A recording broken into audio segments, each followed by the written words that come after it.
Assalamualaikum warahmatullahi wabarakatuh. Bertemu lagi bersama saya Heru Setiawan. Pada kesempatan kali ini kita akan membahas tentang permasalahan hukum lagi, yaitu tentang permasalahan pra-peradilan sebagaimana yang diatur dalam pasal 77 Kitab Undang-Undang Hukum Acara Pidana. Pra-peradilan ini merupakan salah satu tahapan yang dilakukan oleh seseorang sebelum dimulainya persidangan. Tahapan yang dilakukan ini adalah tahapan pengujian terhadap tindakan-tindakan yang dilakukan oleh penyidik ataupun penuntut umum kepada pengadilan berkaitan dengan hak-hak seseorang. Dalam pasal 77 KUHP tersebut dijelaskan beberapa objek pra-peradilan secara limitatif atau secara terbatas, yaitu yang pertama adalah pasal 77 huruf A, yaitu tentang sah atau tidaknya penangkapan, penahanan, penghentian penyidikan, dan penghentian penuntutan.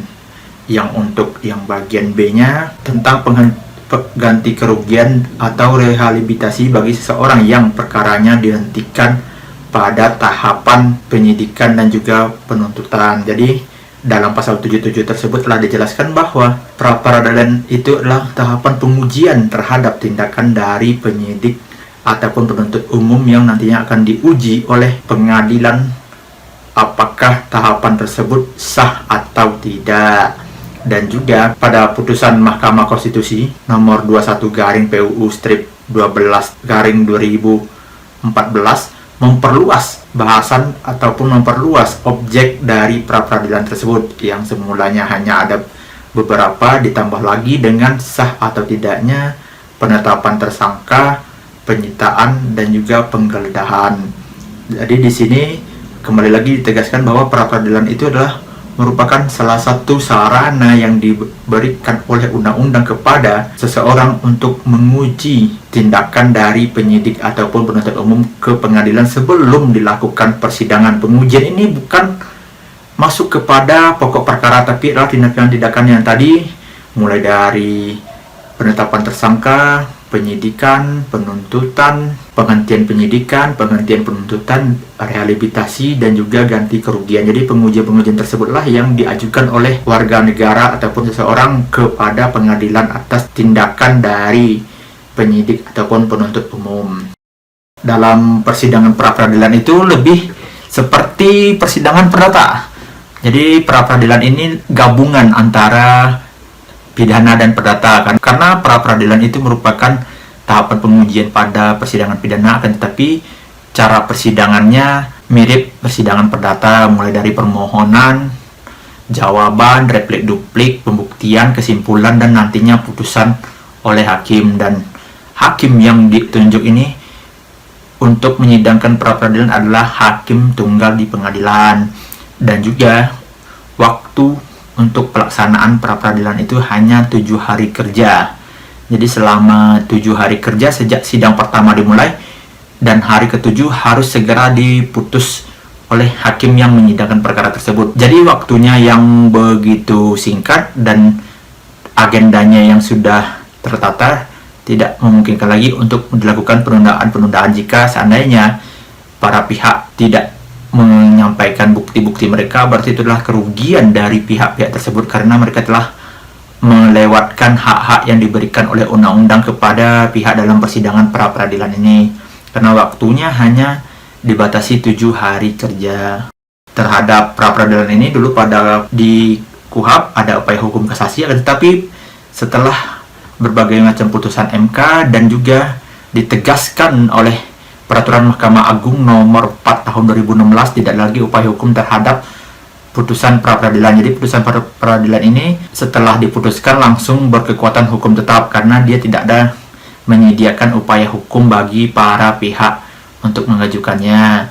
Karena putusannya telah berkekuatan hukum tetap, jadi harus dijalankan apakah diterima atau tidak. Dan harus diingat terlebih lagi bahwa persidangan pra-peradilan ini bukan untuk menyidangkan pokok perkara, tetapi sebelum pengadilan menyidangkan pokok perkara, makanya adanya kata-kata pra ini, jadi sebelum peradilan, jadi sebelum disidangkan di pengadilan. Tujuannya untuk menguji tindakan-tindakan yang dilakukan oleh penyidik dan juga penuntut umum apakah telah sesuai dengan undang-undang atau belum. Jadi di pra-peradilan tidak ada menyentuh pokok perkara, hanya menguji hal-hal yang didalilkan, misalnya saja mengenai penetapan tersangka apakah telah sesuai dengan yang diatur oleh undang-undang dilakukan oleh penyidik ataupun penuntut umum. Yang diuji adalah penetapan tersangka ini telah sesuai dengan undang-undang. Kalau telah sesuai, maka pra-peradilannya akan ditolak. Kalau tidak sesuai, maka akan diterima dan penetapan tersangkanya menjadi gugur. Akan tetapi, ketika penetapan tersangka gugur, itu bukan melepaskan seseorang dari jeratan hukum. Tinggal saja penyidik ataupun penuntut umum membuat surat penyidikan ulang, SPDP ulang, untuk membenahi tata cara penetapan tersangka. Seorang yang menang pra-peradilan belum tentu dia bisa selesai dalam perkara tersebut. Akan tetapi penyidik ataupun penuntut dapat memperbaiki kesalahan mereka terhadap objek yang disalahkan tadi sesuai dengan aturan perundang-undangan. Contohnya tadi ketika penetapan tersangka tidak sesuai undang-undang, mereka tinggal membuat SPDP baru untuk membuat penyidikan baru dan penetapan tersangka sesuai dengan undang-undang. Maka ketika telah sesuai, dapat lagi ditetapkan seorang tersebut menjadi tersangka. Kalau mengenai bersalah atau tidaknya, itu nanti urusan pengadilan di persidangan. Hakimlah nanti akan memutuskan mengenai bersalah atau tidaknya seseorang itu di pengadilan pada proses persidangan, bukan proses pra-peradilan, karena pra-peradilan hanya pengujian terhadap tindakan-tindakan yang dilakukan oleh penyidik ataupun penuntut umum berkaitan dengan hal-hal yang telah digariskan oleh pasal 77 KUHP dan juga putusan Mahkamah Konstitusi nomor 21/PU-12/2014 tersebut. Harus dimaknai lagi, ketika seseorang menang pra-peradilan bukan berarti dia tidak bersalah, tetapi ada tindakan yang miss ataupun yang kurang tepat dilakukan oleh penyidik ataupun penuntut tidak sesuai dengan undang-undang, maka dibatalkan tindakan tersebut dan penyidik ataupun penuntut dapat kembali lagi melakukan tindakan ulang sesuai dengan peraturan perundang-undangan. Kapan pra-peradilan dapat dinyatakan gugur? Ketika perkara pokoknya sudah dilimpahkan ke pengadilan. Itu berdasarkan SEMA nomor 5 tahun 2021. Karena sebelum-sebelumnya masih terdapat banyak tafsir tentang kapan gugurnya pra-peradilan, apakah pada sidang pertama perkara tersebut atau semenjak perkara tersebut dilimpahkan. Akan tetapi melalui SEMA ini telah dijelaskan bahwa pra-peradilan itu akan gugur ketika perkara tersebut telah dilimpahkan ke pengadilan dan telah diregister oleh pengadilan, bukan ketika perkara itu disidangkan. Telah tegas dinyatakan bahwa pra-peradilan itu gugur ketika perkara telah dilimpahkan ke pengadilan. Hal ini tentu sejalan dengan logika penegakan hukum, karena pra-peradilan itu bertujuan untuk pengujian tindakan yang dilakukan oleh penyidik ataupun penuntut sebelum persidangan dimulai, dan status seseorang itu masih sebagai tersangka. Dan ketika seseorang telah dilimpahkan ke pengadilan, akan secara hukum statusnya berubah dari tersangka menjadi terdakwa ketika perkara telah diregistrasi. Logika yang pas, ketika perkara pokoknya telah dilimpahkan ke pengadilan, pra-peradilannya menjadi gugur, karena pra-peradilan itu dari kata pra, sebelum persidangan atau sebelum peradilan, dan ketika telah dimasukkan ke pengadilan berarti peradilannya telah jalan. Pra-nya tadi tidak dapat lagi untuk disidangkan. Maka dari itu perkara pra-peradilan akan gugur dengan sendirinya ketika perkara telah dilimpahkan ke pengadilan.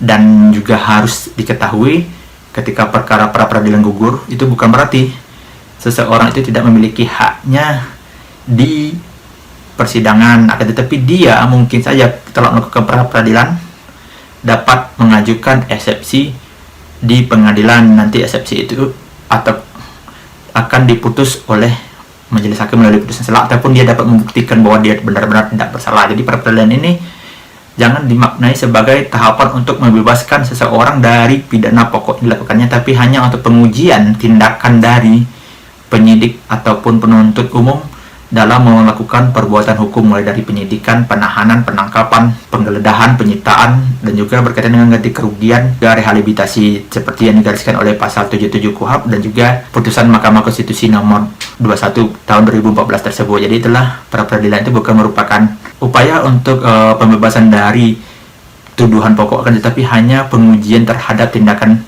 penyidik ataupun penuntut umum. Dan untuk pengujian terhadap perbuatan yang dituduhkan tentunya saja di persidangan. Apakah dia benar melakukan tindakan yang dituduhkan atau tidak, itu silakan dibuktikan pada tahapan persidangan. Ulasan singkat tentang pra-peradilan, dan jika ada kurang dan salah silakan dikomentari. Wabillahi taufiq wal hidayah. Assalamualaikum warahmatullahi wabarakatuh. Bye.